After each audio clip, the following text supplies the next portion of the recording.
Push or this works? Does this work? Does this work?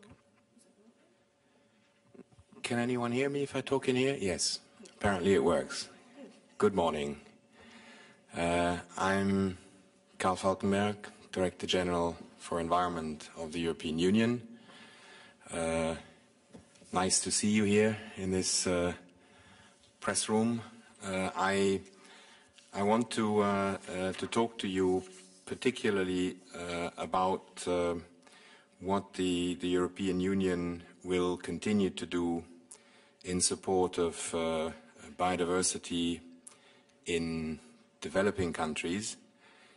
We have, over the last weeks, tried to communicate that there is a lot of activity that is already taking place. The European Union and its 27 member states have spent annually 1 billion euros between 2002 and 2008 on biodiversity-related aid projects, very concrete projects looking after forestry management or peat and wetland restoration, upgrading the management capacity for better ecosystem management related to fishery capacity, improving the knowledge and the management capacity for sustainable fishery management, etc., etc., etc. A lot of very specific, detailed projects for which we have provided the support in the past. And we have said that this is an ongoing activity that we will continue with or without Nagoya. This is something that we have streamlined in the way in which the European Union is working with its developing country partners. Now, there are two decisions that I specifically wanted to present to you today. There are press releases prepared, so if you want to have it in writing, feel free to take it.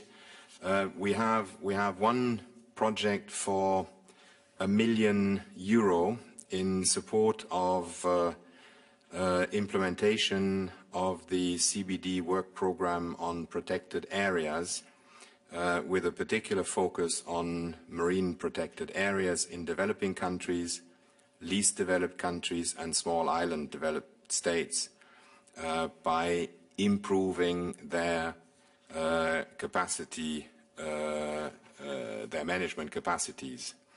The overall objective of these projects is obviously to contribute to reducing the loss of biodiversity, to help these countries to implement the protected area work program and their specific commitments, their specific targets under the protected area work program of CBD.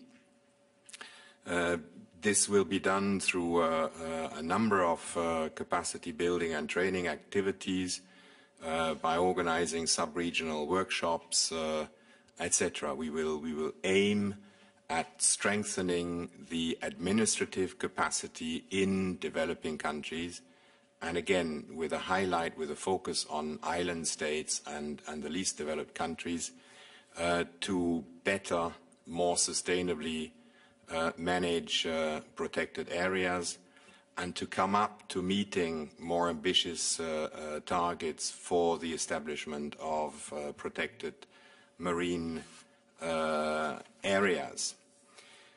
We can also announce that we are on the point of finalizing support for the Secretariat of the Convention in implementing COP10 decisions. Now, this activity obviously depends on the COP decisions, because it will be money helping to implement COP10 decisions.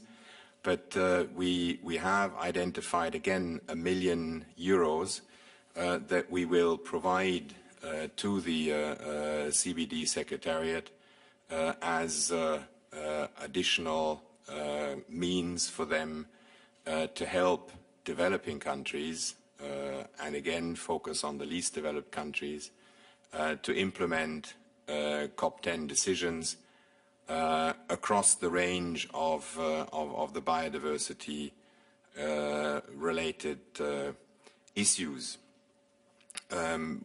This again is going to be aimed very much at administrative capacity for least developed countries to participate in COP decision making, to help them understand the challenges, the mechanisms, and simply in general terms also help them in translating their own capacity to protect nature.